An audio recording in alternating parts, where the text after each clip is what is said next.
Fala pessoal, Rafael Cordeiro aqui apresentando aí para vocês mais um episódio, nosso quarto episódio do nosso TradingView Live Show, e hoje temos aí um prazer enorme de estar recebendo o analista Alex Martins, que é um dos analistas aí da corretora Nova Futura, e eu tenho certeza que ele vai trazer aqui hoje para a comunidade, vai ser muito positivo. O Alex tem uma experiência gigantesca, ele é um analista CNPI, e certamente aí vai trazer muitos insights para vocês sobre análise técnica, deve trazer um overview para a gente aí, né, Alex, de como está o Isso aí. mercado.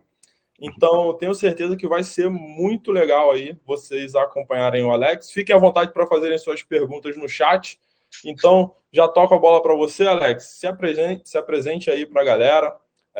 Conta para eles quem você é, o que é a Nova Futura, e vamos começar essa troca de passe aí. Vamos lá. Bom, primeiramente, obrigado, Rafael, pelo convite, obrigado a TradingView pela parceria.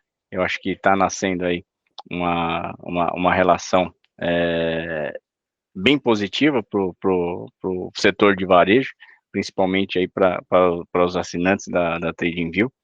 E é isso. Bom, falar um pouco aí de quem é Alex Martins, analista hoje da Futura, né? Eu não passei o meu tempo todo como analista, vim a ser analista técnico CNP e certificado pela PMEC a partir de 2020. Antes disso, né, eu entrei no mercado em 99 para 2000, fui um dos primeiros a operar mini contratos na B3, na antiga BMF.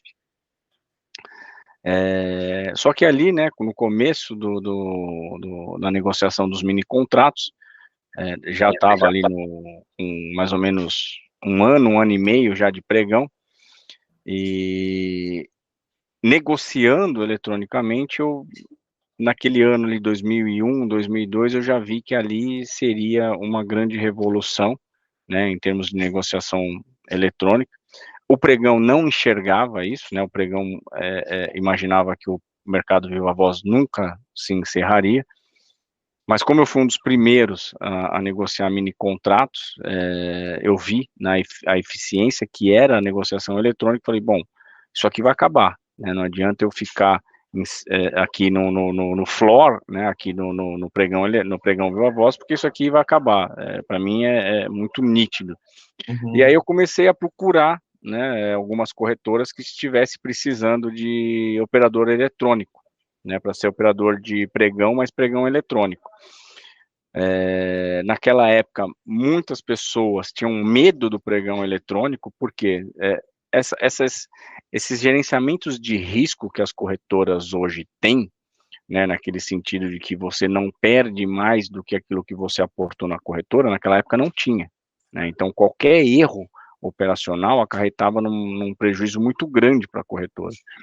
Então, as pessoas tinham medo, né, de operar pregão eletrônico, porque ela podia ser contratada hoje, se ela errasse amanhã, era rua, né.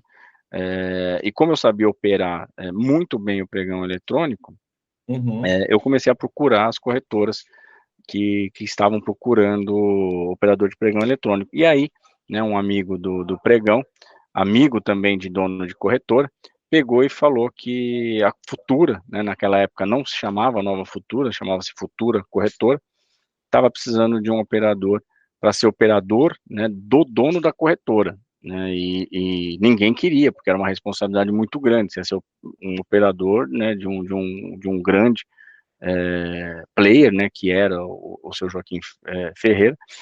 E aí eu peguei e falei assim, não, eu topo, vamos embora, né, e aí foi quando em 2004, eu entrei na corretora Futura como operador de pregão eletrônico, fiquei como operador do seu Joaquim até o término ali do pregão Viva Voz. Quando acabou o pregão Viva Voz, a própria mesa, né, teve uma demanda muito grande por parte dos institucionais de operadores de eletrônico. Então, né, o dono da corretora falou assim, Alex, eu preciso atender essa demanda, né, dos institucionais aqui na corretora. Então, eu vou precisar que você agora passe a atender esses players, né, que demandam aí do operador de eletrônico. Então, eu fui, comecei a atender vários players, né, institucionais que operavam muito pesado.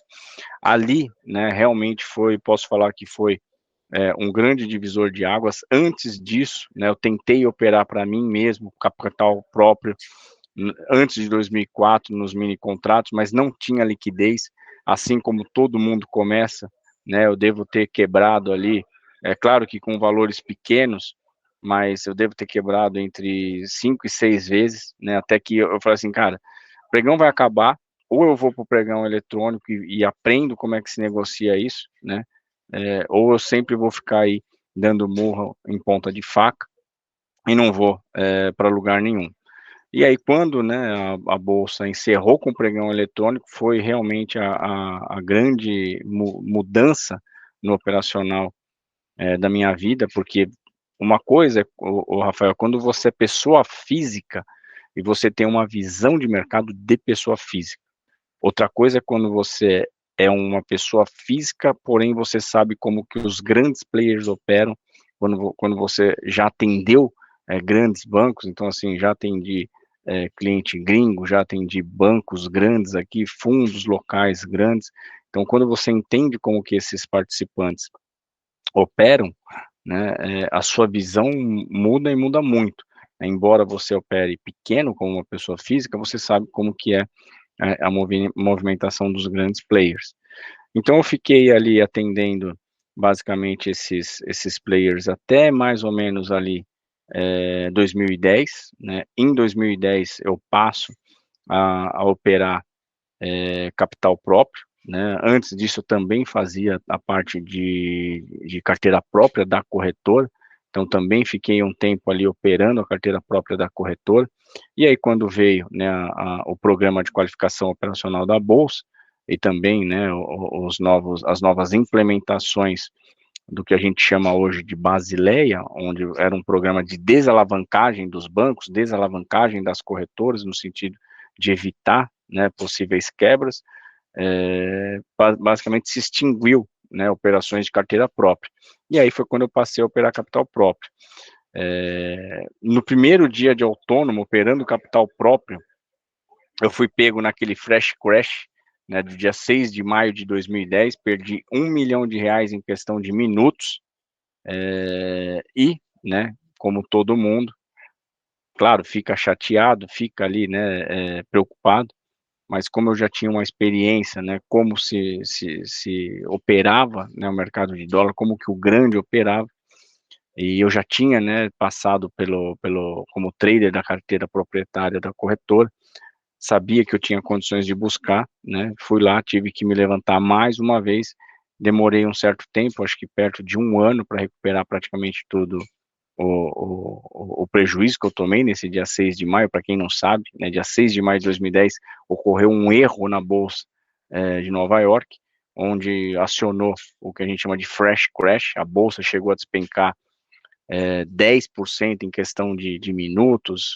foi um terror, bolsas mundo afora, e aqui não foi diferente, o mercado acabou sendo pego pelo que a gente chama aí de cisne negro, chegamos a bater limite de baixa na bolsa, limite de alta no dólar. Eu estava negociando o dólar futuro, não tinha noção, né, do que estava acontecendo, fui pego por esse outlier e acabei, né, tendo que correr atrás do prejuízo, graças a Deus foi recuperado. Mas aí, né, a partir daquele momento eu percebi que o que eu sabia, né, era muito voltado para o institucional, e não me adaptei isso para pessoa física, tá? Eu acho que é um dos maiores problemas que grandes traders, quando saem de grandes bancos, grandes fundos, enfrenta quando vai passar a operar capital próprio.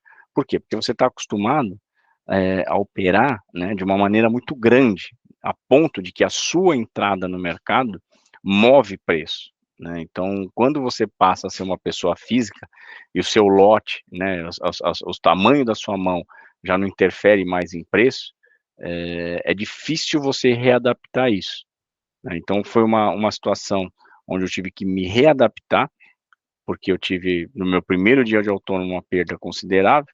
Então, fui buscar novas técnicas de gerenciamento de risco. Eu acho que hoje, né, antes de eu entrar nessa sequência da história, só para não perder o gancho, eu acho que hoje as pessoas gastam, né, muito tempo, né, no operacional e não dedicam o mesmo tempo que é necessário para o operacional no gerenciamento de risco, tá? Então, assim, se antecipando até uma pergunta que poderia aparecer no final do programa, né, qual a dica que você daria para o iniciante hoje, é justamente essa, né?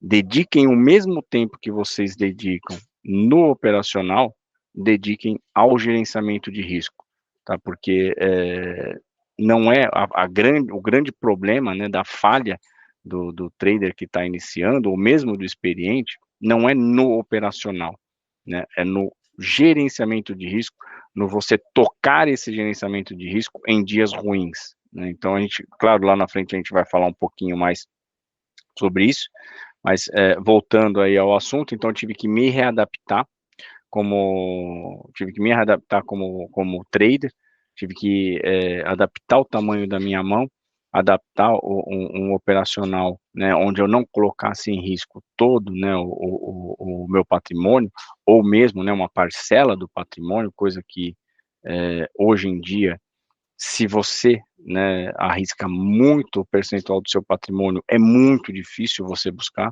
Então, é fundamental que você, além do conhecimento técnico, você também tenha um excelente gerenciamento de risco, né, um grau de gerenciamento de risco muito apurado, se conheça, né, principalmente sobre a sua capacidade de lidar com aversão, né, porque muitas vezes as pessoas tem uma disposição a tomar risco, mas quando está no risco tem um grau de aversão muito maior do que aquela disposição. Isso gera conflito no trade, isso faz com que você se auto-sabote e acaba, por questão psicológica, tendo perdas, né, talvez maiores do que você estava disposto a assumir e capaz, né, de assumir.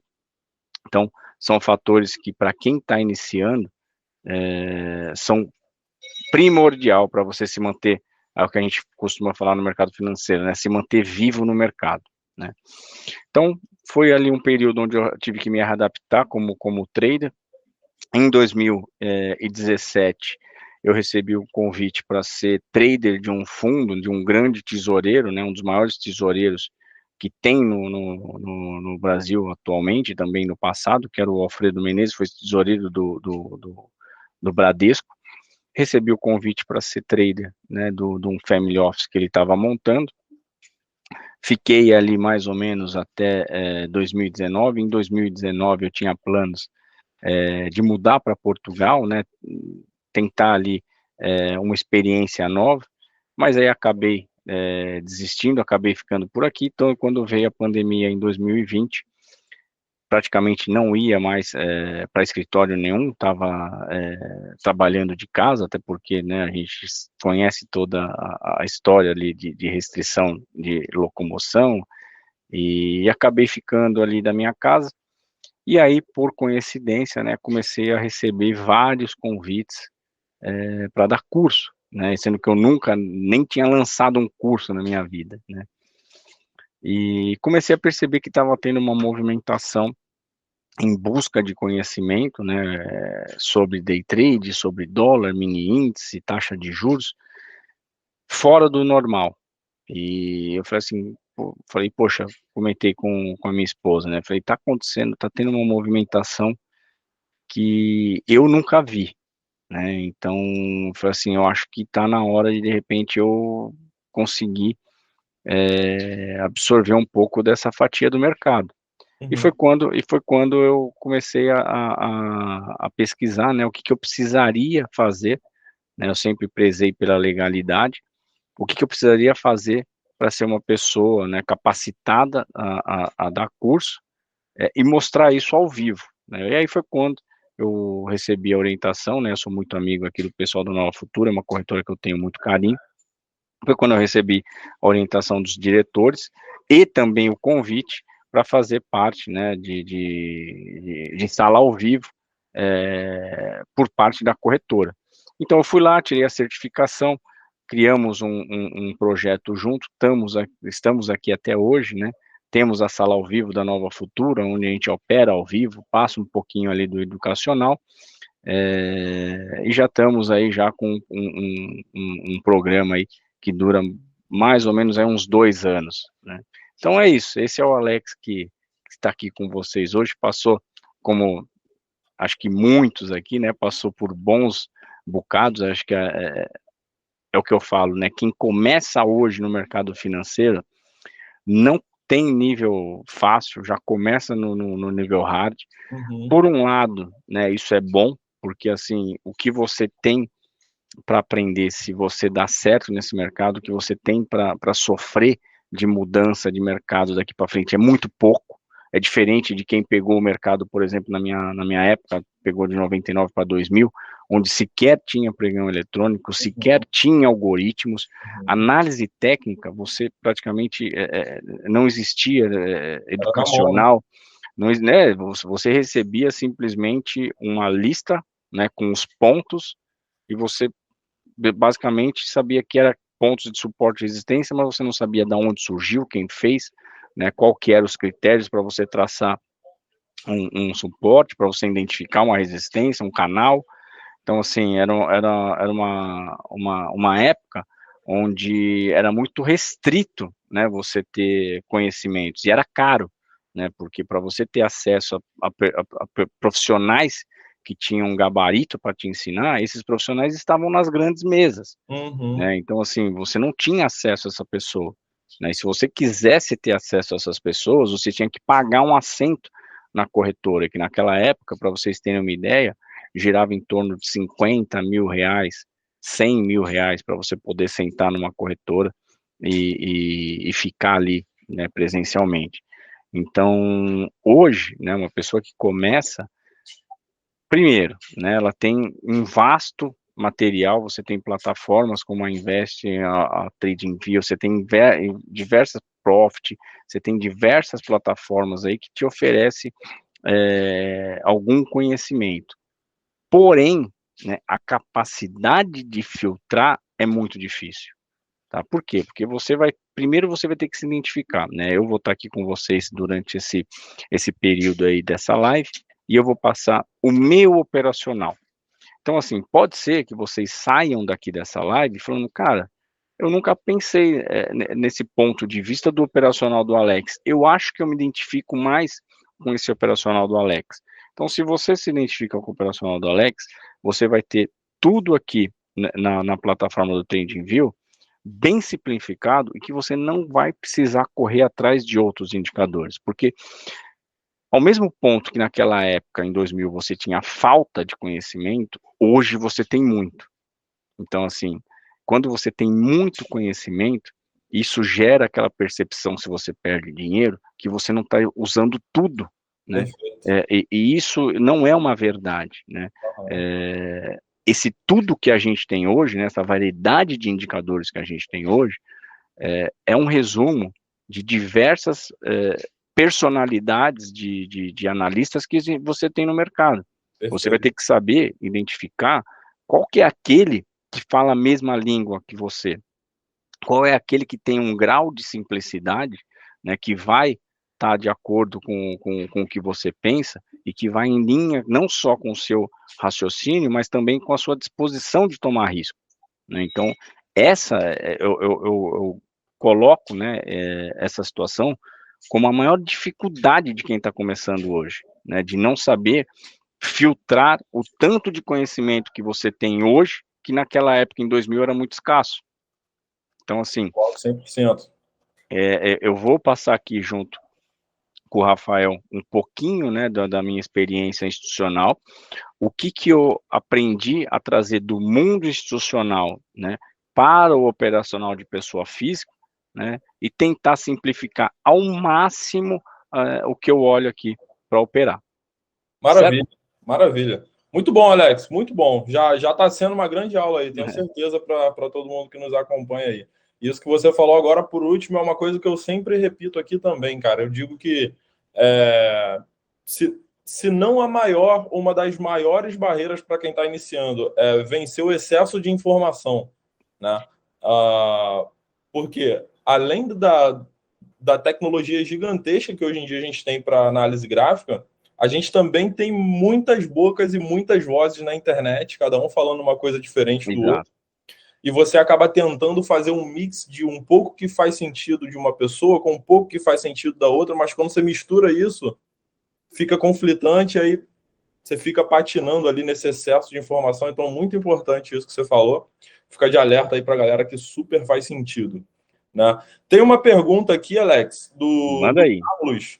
Ele fez uma pergunta bem pertinente. Ele está perguntando como que ficou o teu psicológico quando você quebrou aí, você disse que perdeu R$ 1 milhão, né? Como é Isso. que ficou o teu psicológico nesse momento?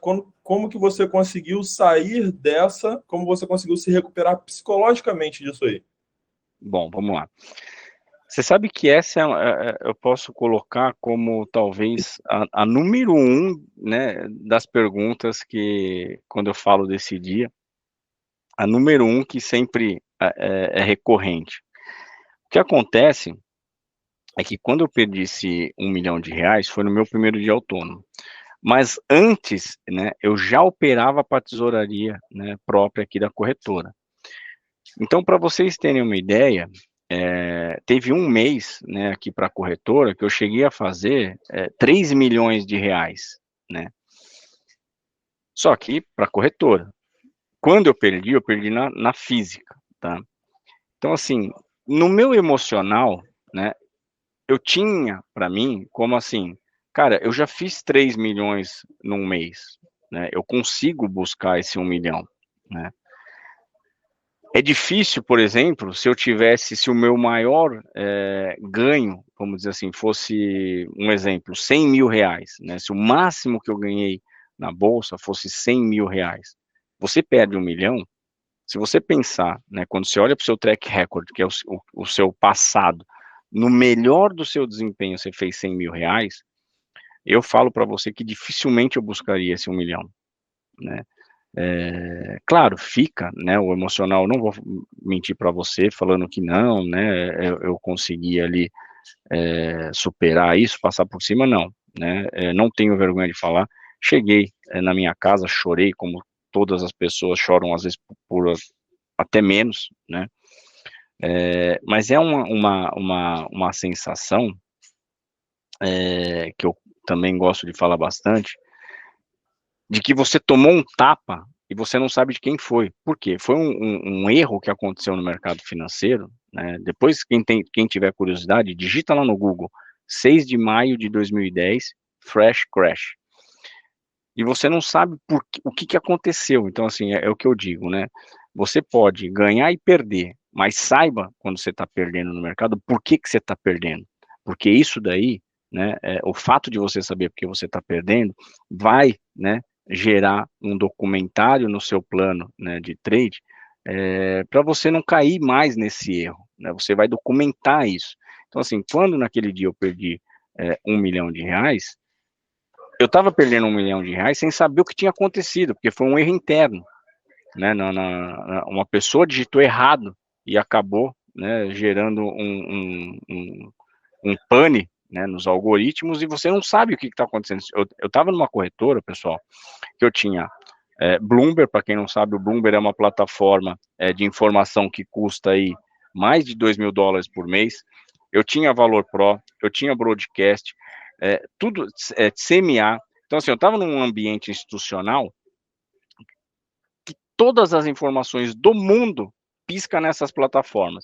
Você olhava para a plataforma e não tinha nada de notícia. Então, assim, a sensação de você tomar o tapa na cara, né, sem saber de onde tá vindo, isso me deixava, né, desesperado, porque assim, quando você perde, você sabe onde foi o seu erro, por que que você errou, isso é passível de você consertar, basta você ter disposição, né, em não querer mais cometer aquele erro. Então, assim, quando eu saí da corretora, eu falava assim, cara, não é possível que isso aconteceu, né? E isso foi uma das grandes lições que eu tive naquele dia, no sentido de que, assim, né, tudo pode acontecer quando a gente está falando de mercado financeiro. Então, quando, né, isso aconteceu, eu tive que buscar dentro do operacional, do institucional, como que eles se posicionam para um evento desse, né? E aí foi quando eu tive o conhecimento, né, do que a gente chama de VAR, que é Value to Risk, que é uma medida de risco usado pelos institucionais. Então, assim, os institucionais, quando eles montam uma posição, eles têm traçado dentro daquela projeção da operação que eles vão fazer, a projeção pior que pode acontecer. Isso é uma coisa que eu nunca tinha pensado e nem tinha conhecimento. Você entendeu? Então, assim, nunca na minha cabeça eu podia imaginar que eu ia perder R$ 1 milhão em questão de minutos. Embora, né, todos os institucionais, pessoal, quando vai fazer o que a gente chama de uma posição estrutural, todos têm ali o que a gente chama de VAR, que é aquele valor destinado para o que a gente chama de efeito sistêmico. Para dividir um pouco e clarear um pouco a cabeça de vocês, tá? O que seria, né, um evento sistêmico? É, por exemplo, um avião que entrou nas Torres Gêmeas. Você não prevê que isso pode acontecer, porém, se acontece, o estrago é muito grande. Tá? Então, você tem que ter um valor, né, um botão de valor, né, onde você sai, que você aperta o pânico e fala, daqui para frente eu não quero mais estar perdendo dinheiro. Eu aceito perder até aqui. Esse é o meu grau máximo de risco. Né? Do mesmo jeito que você tem, né, efeitos não sistêmicos, que esses são diversificáveis. Tá? Então, é mais para clarear um pouquinho sobre essa questão, né, de efeito sistêmico e não sistêmico. Então, primeira coisa, né, para eu não me preocupar mais com essa hipótese, era determinar o que seria o meu VAR dali para frente. Tá? Então, assim, quando você consegue mensurar, né, depois de ter perdido R$ 1 milhão, o quanto dali para frente você vai assumir de prejuízo em outras operações, isso já me trazia um certo, não vou dizer conforto, mas tranquilidade para saber que dali para frente, né, eu estoparia independente do que tivesse acontecendo, porque nesse dia que eu perdi R$ 1 milhão, a minha preocupação, veja bem, não era o 1 milhão que eu estava perdendo, a minha preocupação era por que eu estava perdendo 1 milhão, o que saiu no mercado que eu não estava enxergando que eu estava perdendo 1 milhão. Então, a gente hoje, né, tem que ser treinado para não pensar em o que saiu. Nós não precisamos ser reativo ao que a gente precisa saber de conhecimento. A gente tem que ser reativo a preservar capital, independente do que está acontecendo.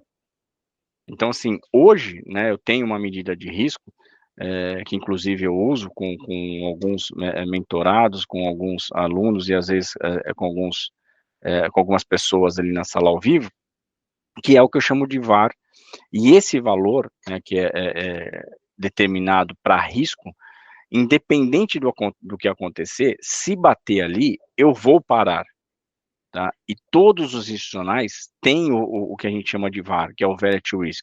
Pode ser para operações táticas, operações de curtíssimo prazo, como pode ser para operações estruturadas de mais longo prazo, onde ele vai mensurar, olha, nesse período de 1 ano, nesse período de 6 meses, eu aceito perder X, eu aceito perder Y, mas vai estar tudo dentro de um gerenciamento de risco.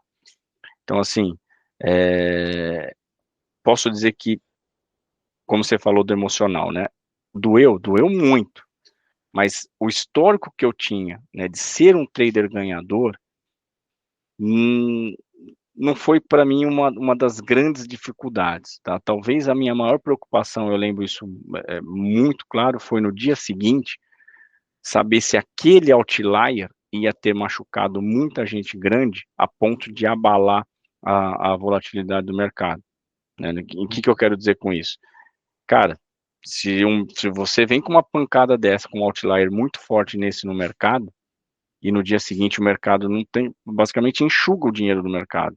Você não tem mais volatilidade. Eu falei, como é que eu vou, né, me recuperar de um prejuízo de R$ 1 milhão com o mercado parado? Então, a minha maior preocupação era essa, se o mercado depois daquele evento, ele ia mexer ou se ele ia ficar parado. Porque eu sabia que em mercado, né, que mexesse de acordo com o que eu estava acostumado, eu tinha condições de buscar. Agora, se de repente você tivesse um estrago dentro das tesourarias, dentro dos fundos, dentro dos bancos, onde você não teria mais o que a gente chama de dinheiro no mercado, o mercado ficaria mais flat, aí você não conseguiria operar para buscar esses resultados, entendeu? Então Sim, essas foram as duas maiores preocupações que eu tive. muito legal, muito legal. Que experiência, cara. Eu acho que fica de recado pro pessoal, né? Que quanto mais você foca no dinheiro que você perdeu e não naquilo que você deve aprender para não repetir, né?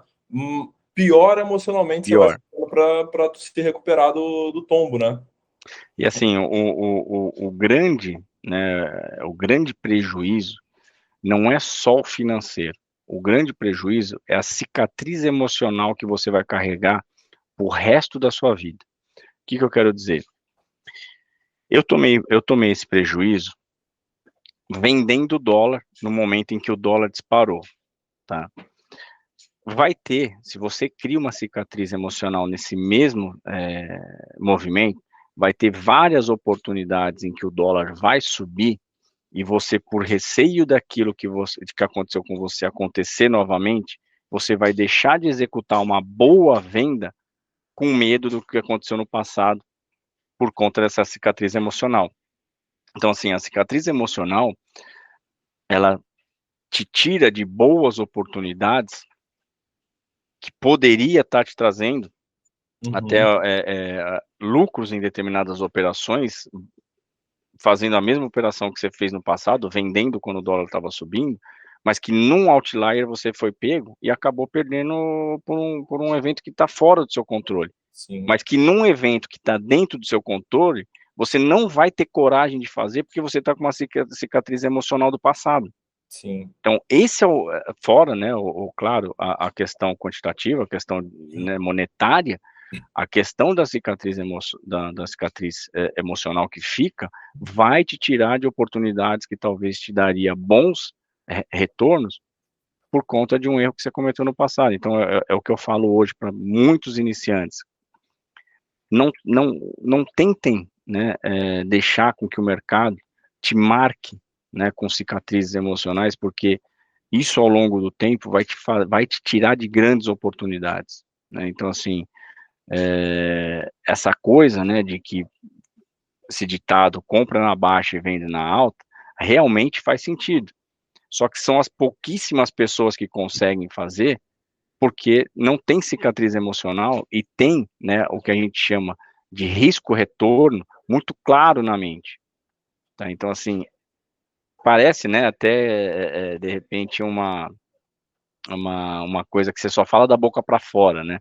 Mas é Aham. verdade, né? As pessoas os institucionais, eles sabem o momento de você comprar na baixa e vender na alta, mensurada por risco-retorno.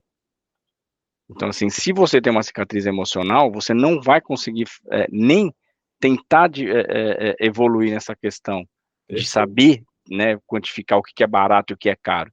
Porque existe, por exemplo, quem não é do mundo institucional, existe gestão que a gente fala, que é uma gestão value, gestão de valor. O fundamento para o gestor comprar e vender ações é gestão de valor. Para ele vai comprar o que é barato e vender o que é caro. Agora, você imagina você, né, se tornando um gestor de um fundo multimercado que tem ali uma visão value, uma visão de valor. Se você tem uma cicatriz emocional, né, onde você foi pego vendendo topo ou, né, tomou um prejuízo comprando fundo, e muitas vezes aconteceu isso repetidamente. Quando você se torna um fundo de um gestor velho, você nunca vai ter coragem para comprar fundo e vender topo. E existe alguns momentos, né, onde quando você avalia o risco-retorno, isso vale a pena. Uhum. Você entendeu? Então, assim, a cicatriz emocional é uma coisa que a gente tem que evitar ao máximo, Sim, porque no longo prazo é o que mais vai te sabotar. sim. E é um efeito cascata, né, Alex? Porque Efeito você fica cascata. fora de várias oportunidades, daí só vai aumentando a tua ansiedade. Realmente. Muito bom, muito bom. Alex, maravilha. Obrigado aí por compartilhar tua experiência. Tenho certeza aí que está agregando muito pro pessoal. E acredito também que o pessoal está curioso para te ver aí no gráfico, né? Vamos lá. Então mostra pra gente aí como é que é você em ação. Bom, deixa eu compartilhar aqui minha tela, Só confirma para mim, Aham. Rafael, se ela foi. Sim, já estamos na tela contigo aí. Então vamos lá. Eu coloquei aqui, né, o índice. Coloquei aqui o índice. Esse é um gráfico diário, tá? E eu vou começar primeiro falando, né, como que é o operacional do Alex, tá? Eu sou um analista técnico e a minha principal, né, o meu principal método de operação é o que a gente chama de teste e recusa, tá? O que seria esse teste e recusa? Pensando num gráfico diário, claro que quando a gente está usando um gráfico diário, a gente vai estar usando visão de mais longo prazo, né? Seria o que a gente chama, por exemplo, de swing trade, tá? Então, assim, dentro da análise técnica, uma coisa bem simples, pessoal, né? Bem simples. Primeira coisa é analisar a tendência. Então, você tem que saber ali se a tendência é primária, secundária ou terciária, né? Isso é o básico ali para quem, de repente, vai operar gráfico. Teoria de Down básica, né? Teoria de Dow básica. E assim, você tem duas maneiras, né? De repente, que eu considero, é aquilo que eu falei, eu vou tentar simplificar o máximo, né, aqui para vocês, porque quanto mais simples, mais limpo for o operacional de vocês, mais fácil, né, de repente vai ser a maneira de você levar o trade no dia a dia, e mais fácil vai ser a maneira de você conduzir o trade. Então vamos lá. Você tem duas maneiras. Primeiro, ou você vai usar aqui, né, um canal, né, um canal ele vai te mostrar ali uma tendência, ou você vai usar médias, né? Então, se eu fosse colocar aqui um indicador, vamos colocar uma média mais rápido, colocar uma média móvel, deixa eu pensar aqui, vou colocar de 9, tá? Peraí, acho que tá como average, né? Deixa eu pegar aqui. Você lembra, Rafael, como é que tava? Ah, Uma média móvel é de só você 9? é só escrever média móvel mesmo. E aí ele vai aparecer para você uma média móvel default e você vai na configuração dela e põe para 9. Talvez. Ele não tá entrando aqui. ah, Deixa eu colocar só põe, média. vê se em inglês você consegue encontrar moving average. Não, acho que eu vou colocar essa aqui mesmo. Ó. Peraí. Tinha uma aqui, ó. Ou MA, escreve MA, deve aparecer como MA. Ali, ó, média móvel. É a primeira que aparece abaixo de Tá sinais aqui. técnicos. Aí. Então Aí vamos ali na colocar aqui, ó. configuração dela, Isso, tá ótimo essa daqui. Vamos pegar essa aqui mesmo. Então tá aqui, pessoal. essa daí tá de 5 parece. Não, tá ótimo. É mais para ilustrar. Primeiro, Não, é tentar. 9 é 9 é 9. Então tá ótimo. Então vamos lá, pessoal. Você tem duas maneiras. Primeiro, né? O canal, né? Ou a média. Claro que se você usar uma média, né, de 9 períodos, vai ser a média mais rápida, tá? Então, o ideal é que você coloque, né, uma média, por exemplo, de 9, uma de 20, né, e uma de 55, que é uma média que eu gosto bastante de usar. Então, se você tem aqui a sinalização de que a média está caminhando com o preço, né, para cima, ascendente, você tem aí a confirmação de que a média está bem de acordo com o que você traçou dentro do seu canal. Segundo ponto, né, do operacional do Alex, que é de teste e recusa. Antes da gente pensar, né, em fazer uma operação, o que o Alex olha? Primeiro, se aquela operação, dado um risco-retorno, ela é válida. Né? Em que sentido? O Alex, ele, por exemplo, ele busca operações para perder uma pernada de stop, mas para cada uma pernada de stop, ele tenta retirar 3 pernadas de ganho. Tá? Isso é o que a gente chama de payoff, isso é o que a gente chama de risco-retorno. Se você usa, né, um risco-retorno negativo, tá? Esse risco-retorno, ele vai ser muito difícil você conseguir equalizar ele financeiramente. Deixa eu ver se eu acho uma tabela aqui, ó, de risco, retorno, só para mostrar para vocês, ó.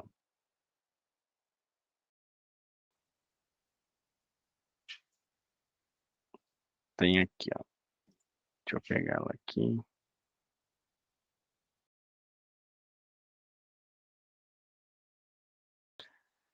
Acho que ela só não, eu não consigo aumentar ela.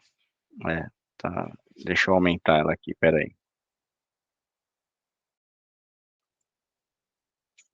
Estamos com tempo aí, né, Rafael? Vamos sim, Alex, Então bem tá bom. tranquilo aí, bem tranquilo. Eu tentei dar uma aumentada aqui. Bem legal esse recurso aí. Vamos ver se aqui. Tá, Boa.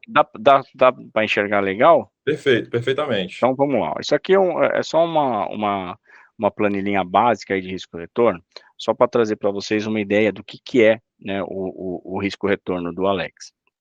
Então vamos lá. Aqui, pessoal, ó, se você tem, né, o que seria esse 1 para 3? Significa que você vai estar tentando uma pernada de ganho de 1, uma pernada de ganho, para 3, né, de stop. Então é como se eu estivesse falando que eu vou operar para ganhar 100 pontos no índice para perder 300. Para eu começar a ser rentável, eu vou ter que e ganhar pouco, tá? Eu vou ter que acertar 80% das minhas operações, tá? Ao ponto que eu simplesmente arriscar ganhar 100 pontos no índice para perder 100 pontos no índice, se eu acertar 50% dos meus trades, eu vou estar no 0 a 0. E sendo que, se eu acertar 60% dos meus trades, eu já vou estar ganhando mais do que se eu tiver uma assertividade de 80%. Vou estar ganhando o dobro se eu for um cara que acerta 80%.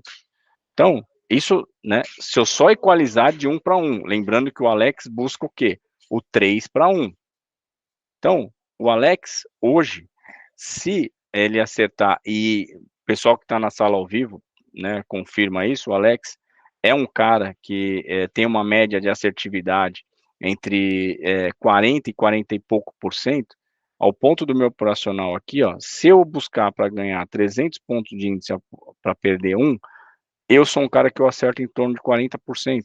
Eu ganho, né, em relação à unidade que a gente está usando aqui, eu ganho 6 ao passo, né, que se eu tivesse um payoff negativo e acertando 80%, eu ia ganhar muito menos do que eu ganho normalmente. Então, isso é uma planilha de risco-retorno, isso é uma mentalidade de risco-retorno. Tá? Se vocês, né, não desenvolverem essa mentalidade de vale o risco eu entrar nessa operação para ganhar, né, uma pernada de stop e perder 3, não vai valer a pena. Porque para eu ser rentável eu preciso acertar 80%. Tá? Isso é a estatística me falando, tá, pessoal? Não é o Alex. Né? O pessoal que me segue aqui na sala ao vivo acompanha isso diariamente e sabe que isso é uma verdade absoluta dentro do meu gerenciamento de risco. Tá? Ao passo, né, que se você, deixa eu dar uma apagada aqui para ficar um pouco mais claro. Então vamos lá. Ao passo que, se você é uma pessoa que arrisca, né, 4 para 1, ou seja, você arrisca perder 100 pontos de índice para ganhar 400, se você acertar 40%, ou seja, pessoal, de cada 10 trades, você vai ter que acertar 4, tá? Se você for um cara que busca esses resultados, você acertando 40%, você vai ganhar, como se a unidade que a gente está usando aqui, você vai ganhar 10. Percebe como é muito menor do que você ter uma assertividade de 80, tá? Então, ficando claro essa questão aqui do gerenciamento de risco e de como é o operacional do Alex, que é um operacional de teste e recusa, o que o Alex, né, busca dentro da análise técnica? Teste e recusa do quê?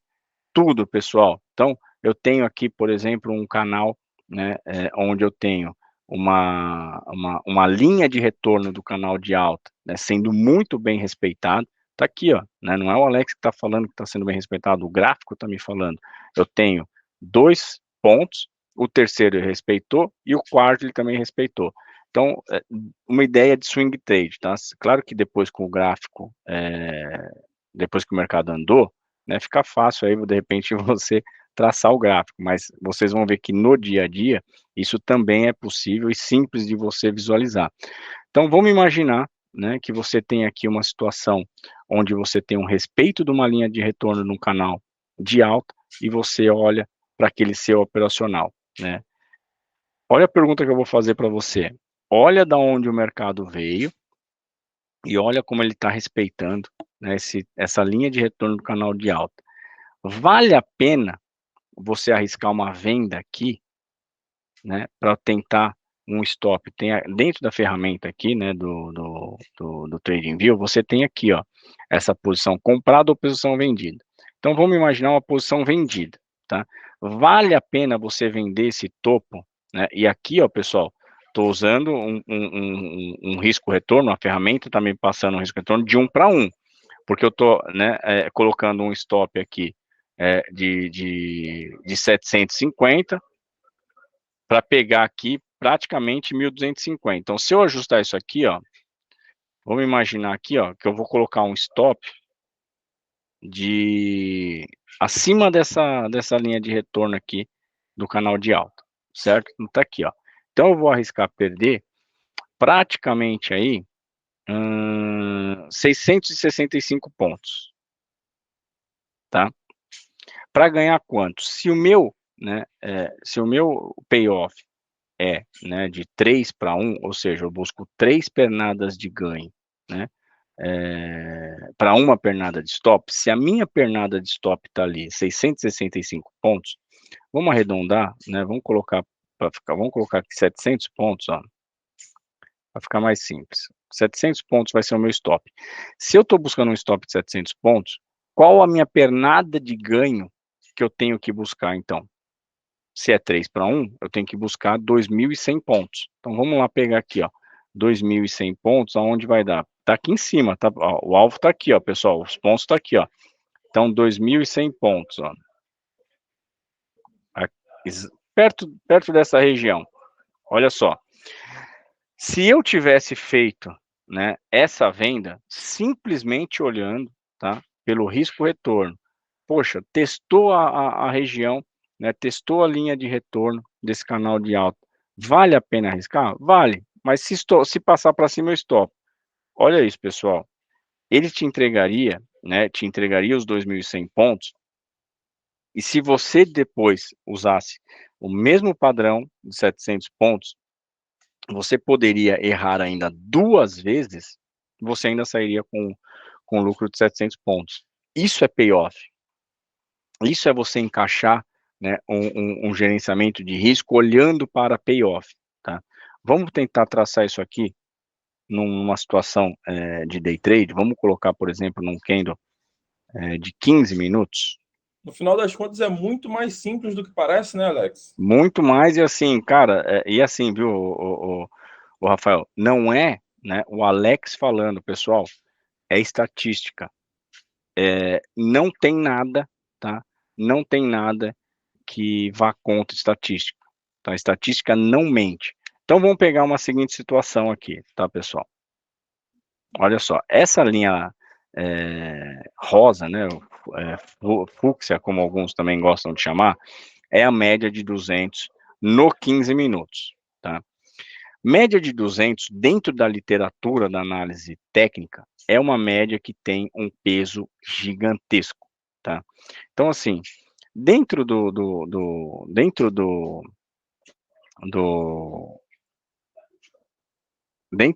literatura, quando você tem uma média, né, que é muito utilizada, a chance dela ser respeitada é muito grande. Por quê? Porque vai ter muita gente olhando, por exemplo, uma média de 200, né?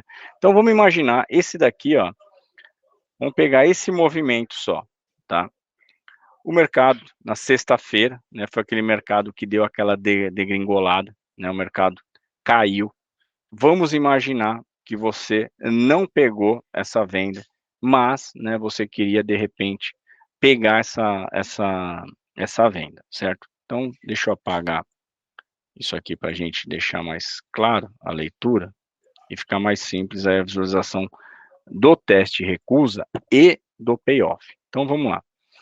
Bom, você sabe que você tem uma média de 200 e que ela é bem respeitada, e você sabe que você teve um movimento muito forte de venda, e que, se tiver algum respiro, né, você vai querer, por exemplo, pegar essa tendência de venda, tá?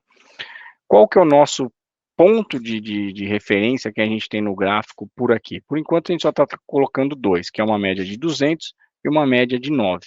Então, vamos pegar uma média de 200, que é uma média mais confiável, porque a de 9 é uma média mais rápida, né? Então, vamos colocar aqui, ó.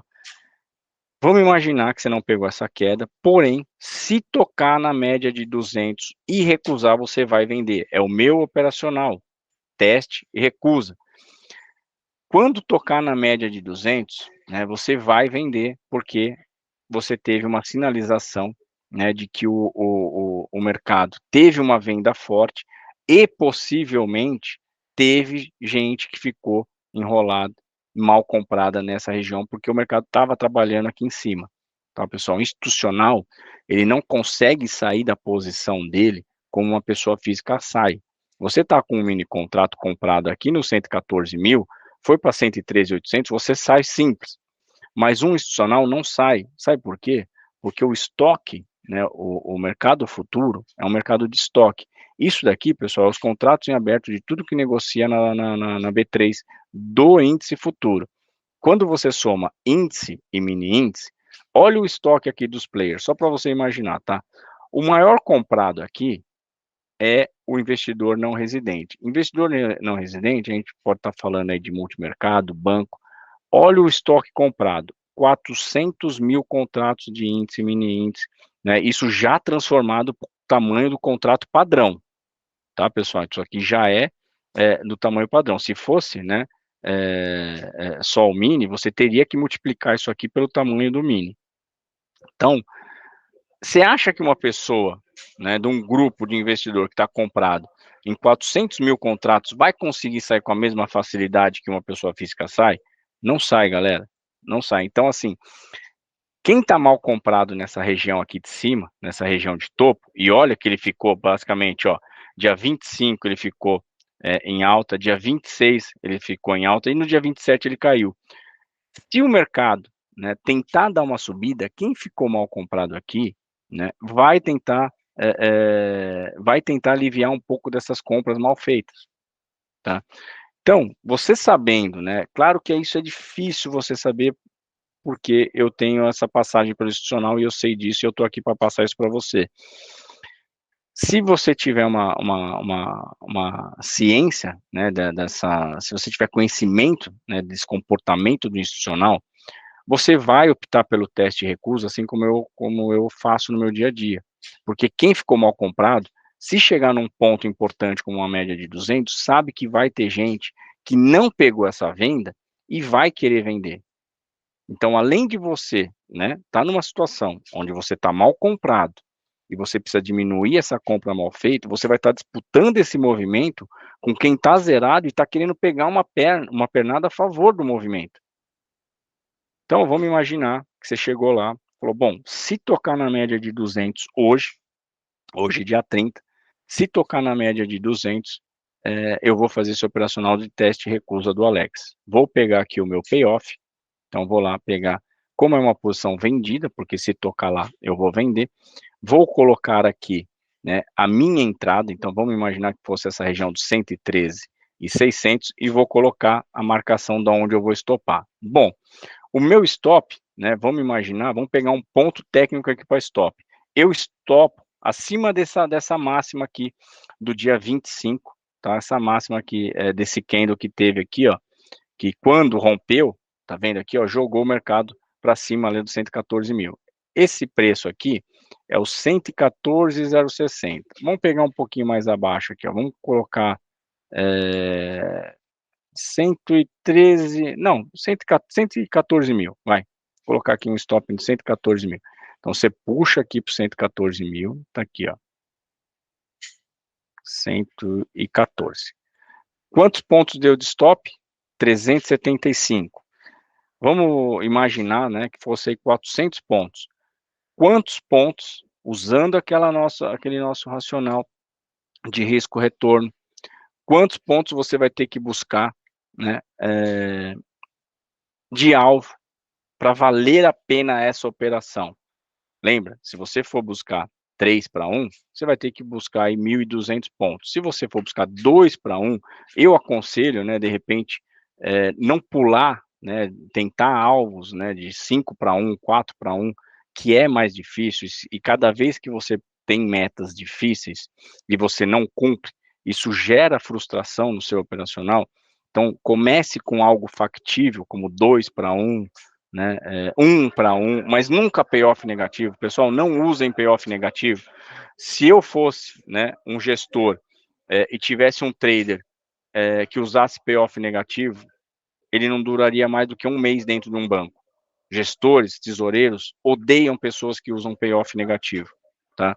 Então, vamos imaginar que você teria aqui um payoff de 3-1, tá? Se você está arriscando perder 400 pontos, você vai ter que buscar como alvo 1.200 pontos. Ah, Alex, mas eu não consigo, eu sei que não é fácil no começo, pessoal, mas você tem que ter a predisposição de traçar isso no gráfico e falar, eu vou tentar, se o mercado colaborar, eu vou tentar fazer isso. Então, você vai lá e busca aqui, ó, 1.200 pontos. Tá aqui, ó, 800, 900, 1.000, 1.100, 1.200. Tá aqui, ó. Olha onde ele foi exatamente hoje, ó. Quase, né, no seu alvo cirúrgico. Então, pessoal, né, isso é um operacional de teste e recusa. Pô, Alex, mas você ficaria, né, basicamente o dia inteiro sem operar nada, só operaria na média de 200? Não. Por que, pessoal, que não? Porque durante o dia nós temos vários pontos de decisões que a gente pode usar como teste em recusa. Quais são eles? Abertura do dia anterior, fechamento do dia anterior, ajuste do dia anterior, VWAP do dia anterior. Então, assim, todos esses pontos, né, são pontos importantes onde você pode encaixar um operacional de teste e recusa olhando para payoff. Não entrem no mercado eu acho que vai cair. Tá, não, agora o vento mudou, eu acho que vai subir. Não façam isso, pessoal, isso é amadorismo. O mercado hoje, ele simplesmente engole, né, quem está aqui para operar no amadorismo, quem não tem um gerenciamento de risco, quem não sabe avaliar se vale a pena entrar no trade, se não vale. Poxa, Alex, mas assim, olhando para esse payoff, né, vamos imaginar que você colocaria, olha só, pessoal, vamos imaginar que você vai vender aqui na média de 200, fazendo operacional de teste e recusa, mas você vai usar aqui, né, um stop lá em cima, acima dos 115 mil, né? Então, vou lá, coloquei 115 mil de stop, tá? Aí, olha quantos pontos você colocou de stop, 1.460, tá? Você faz day trade, né? Você faz day trade. Usando um payoff de 3-1, você vai ter que buscar 4.500 pontos. Olha isso aqui, ó. Nem cabe no meu gráfico quase, ó. 4.200 pontos daqui, ó. Pessoal, isso é factível? Não. Então não busquem, né, stops que dentro do que você está disposto e o que você tem que buscar ganhar, não vai ser factível. Porque no final das contas, a conta não vai fechar. A conta não vai fechar. Tá? Vamos pegar aqui um exemplo, né? Uma coisa talvez interessante de fazer também, Alex, até para, vamos lá, segurar a ansiedade de quem está começando, que é natural, né? Você está começando, você quer operar, você quer entrar em tudo, e aí, às vezes, acaba você exagerando um pouco nesse apetite de risco, né? E é bem Exato. aquilo que você falou. Você tem a predisposição de arriscar X, mas quando você vai ver, na hora do vamos ver ali, você não tem essa preparação para arriscar tanto assim e se ver tanto no negativo quanto você imaginava que Exato. seria capaz.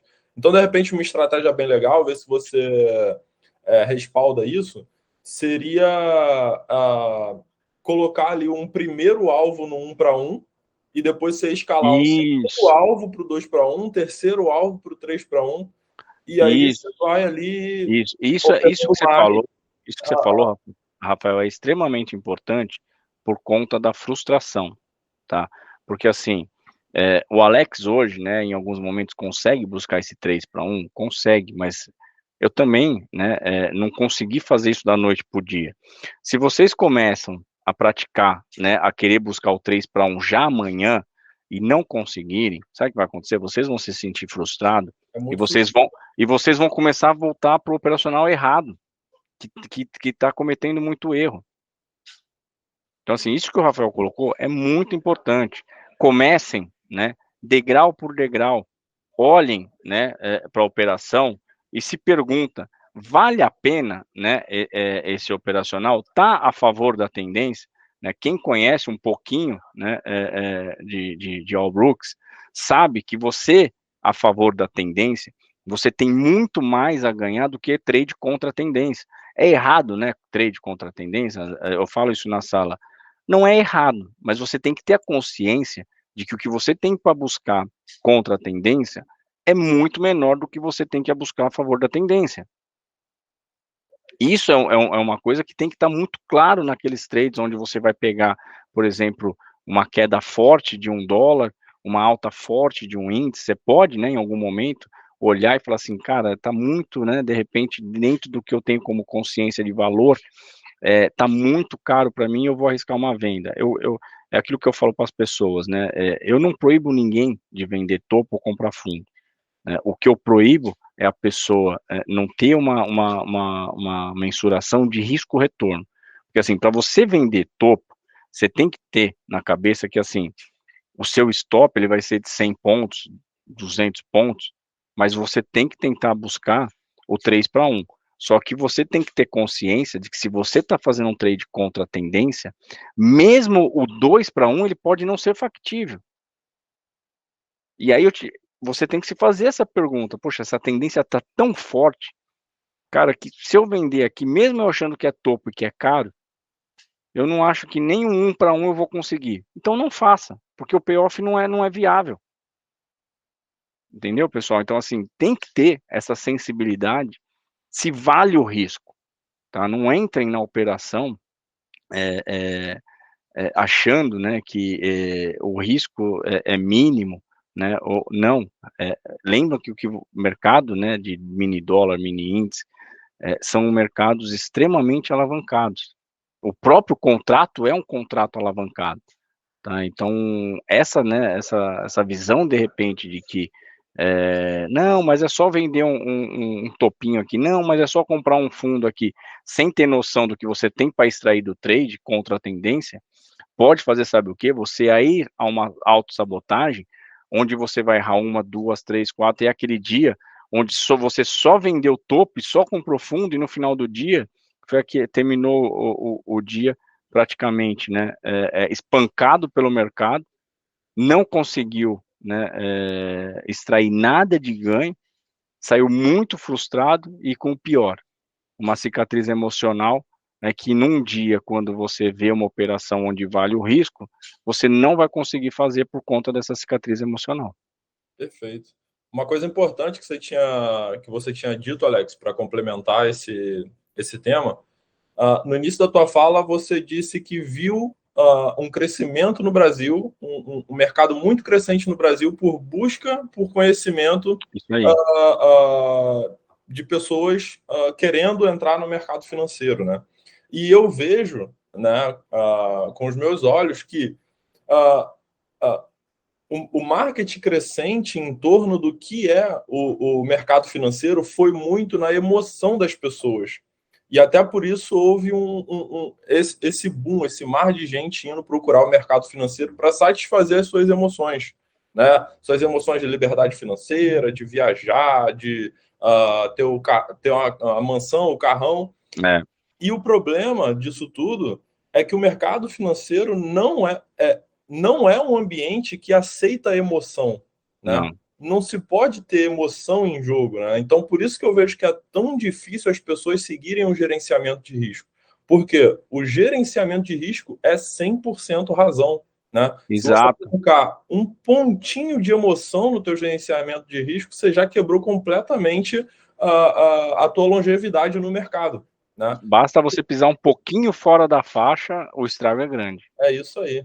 Então, as pessoas estão indo movidas pela emoção no mercado financeiro e é muito difícil para elas tirar esse ingrediente da emoção quando elas já estão lá dentro, né?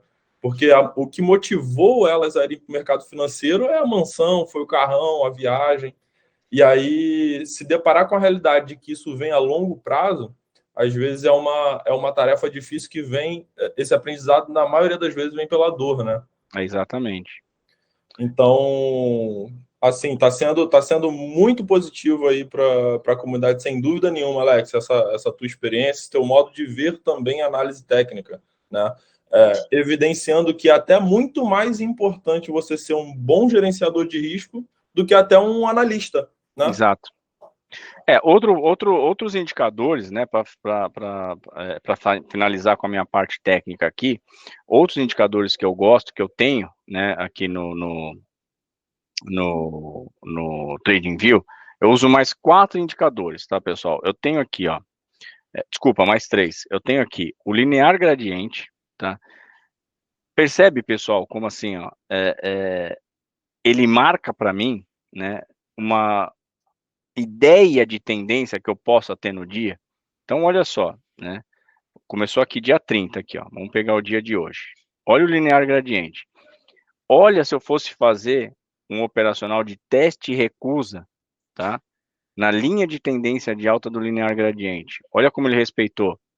Olha, se eu não peguei a compra, se eu fosse fazer uma operacional de venda de teste e recusa que o Alex faz no topo, né, na linha de retorno do linear gradiente. O problema, pessoal, é entrar nesse miolo aqui, ó. Tá? Então vamos fechar, vou dar um outro exemplo. Fecha aqui o linear gradiente, vamos colocar o Madrid, que é um indicador que eu gosto bastante, tá? O Madrid, né, ele é um indicador onde você vai ter dentro dele várias médias mais lentas e mais devagar, né? Quanto mais, né, lenta for a média do Madrid, mais ela vai estar aqui embaixo, tá? Então, assim, se você é um cara que gosta de scalping, tá? Você pode, vamos colocar aqui no candle de 5 minutos aqui, ó. Tá? Dentro do candle de 5 minutos, você tem várias médias onde você pode optar por fazer um operacional de teste e recusa. Olha a última linha, né, do Madrid. Percebe que ele está verde, ele está sinalizando para você que a tendência pode ser de compra ainda. Percebe como se você fizesse, né, um operacional em cima da média mais forte que você tem no Madrid, olha o retorno que você teria aí, ó, né, praticamente. Isso é dólar, tá, pessoal? Praticamente comprando aí no 109, já depois que o mercado já andou, praticamente isso aqui já é 4,45. Olha até onde ele foi, 5,126. Então, assim, pessoal, o teste recusa para mim, dentro do meu operacional, eu percebi que era um operacional que, primeiro, me tirava do overtrading, porque eu precisaria esperar determinada região para fazer a operação. Eu acho que hoje, a principal reclamação que eu tenho de quem está chegando e é novo é o overtrading, né? E para você sair do overtrading é muito difícil. O operacional de teste e recusa é um operacional que consegue fazer com que você comece a caminhar no sentido de não fazer muitas operações no dia, tá? E o outro indicador que eu tenho aqui é o indicador de volume, tá? Justamente para saber quando o mercado, né, tem interesse em fazer novas movimentações de impulsão ou de correção, tá? Ou simplesmente o mercado vai ficar no linguajar do mercado largado, sem interesse nenhum, né? E se tem pouco volume, a chance de não respeitar pontos de decisão é grande, certo? Para finalizar aqui, eu também gosto, né, deixa eu só apagar esse daqui. Para finalizar também, pessoal, eu gosto de um indicador que eu adaptei ao meu modo operacional, né, que é o CCI, que tem aí na plataforma do TradingView. Porém, né, Alex, eu uso ele diferente. O que é o CCI? O CCI é o Commodity Channel Index, que é um indicador que mede o quanto o preço atual está distante do preço médio, né? Temos aqui uma linha zero, que é o preço médio. Só que na literatura, né, do CCI, ele fala que quando ele rompe o mais 100 para cima, né, ou seja, essa região aqui, ó, 100, ele estaria entrando em um mercado de compra, e quando ele rompe o menos 100 para baixo, ele estaria entrando em uma região de venda. O Alex, o que que eu fiz? Eu adaptei como se fosse uma ideia aí de sobrecompra ou sobrevenda, e eu coloquei 200 ou menos 200. Então, para mim, para o Alex, acima de 200 está caro, abaixo de 200 está barato. Então, se você é um cara que está iniciando, não tem essa visão ainda, né, do que é caro, do que é barato, faça essa configuração, coloque a configuração do Alex, CCI 20 períodos, 200 ou menos 200, nessa região intermediária, que significa que o preço atual está na média dos preços, não façam nada. Procure, né, de repente, avaliar, começar a treinar o que é caro, o que é barato, dentro de um ponto de decisão ou não, usando também o CCI, que eu acho que para vocês vai ser muito válido, pelo menos nessa mudança, né, de quem está disposto a querer fazer esse operacional e usar um operacional igual ao do Alex a partir de agora. Pô, dica de ouro, hein, Alex? Dica de ouro. Seguindo esse teu racional, caberia uma venda aí agora, né? Com stop Exato, acima da média. exato. Legal, legal. Muito bem, muito bom, Alex. Tenho certeza que o pessoal gostou da tua participação aqui, agregou muito valor à comunidade. E para o pessoal que está nos assistindo aqui, nós teremos mais do Alex aqui no TradingView, não é isso aí, Alex? Vamos Vamos fazer começar a bastante trazer coisa cada junto vez aí. mais conteúdos do Alex aí, conteúdo dos colegas do Alex lá da Nova Futura também. Então, é isso aí, pessoal. Muito obrigado, Alex. Mais uma vez, foi E um. abram a conta na Nova Futura. Isso aí, isso aí. Como é que o pessoal faz aí, Alex? Eu vou. Deixa eu ver, eu não tenho. É só acessar lá, acessa o site da novafutura.com.br. Vai ter ali é super autoexplicativo, vai ter o caminho ali para você abrir a conta. Vem fazer parte não só da comunidade do TradingView, mas também aqui parte da comunidade da Nova Futura. Maravilha. E quem sabe aí, em breve, não tenhamos a Nova Futura atrelada aos gráficos do TradingView aí, para a gente poder setar a ordem já diretamente no nosso. Ia ser uma boa, hein? Vamos trabalhar para isso, então. Vamos sim. Falou, Alex. Muito obrigado. Pessoal, todo mundo que nos assistiu aqui também, obrigado aí pela audiência. Tenho certeza que vocês gostaram do Alex. Em breve teremos mais aí. Está sempre convidado. O TradingView está de braços abertos para ti e para a Nova Futura aí, Alex. Valeu, Rafael. E assim, né? Como eu falei, queimei a largada antes aí da nossa finalização. Se eu pudesse dar uma dica para vocês, pessoal, de quem está começando agora, gastem, né? O mesmo tempo que vocês gastam ali no operacional, gastem no gerenciamento de risco, pessoal, tá? Porque muitas vezes o detalhezinho, né? A lapidação final, né? Tá mais no gerenciamento de risco do que no operacional. Tá? Então, se dediquem com o mesmo empenho, com o mesmo entusiasmo do operacional no gerenciamento de risco. E é isso aí, Rafael. Perfeito. Obrigado pelo convite. Desejo a todos aí uma ótima semana, um excelente final de segunda-feira, e a gente se vê numa próxima oportunidade que com certeza eu estarei aí com o Rafael. Maravilha. Forte abraço, Alex. Valeu, pessoal. Deus. Tchau, tchau.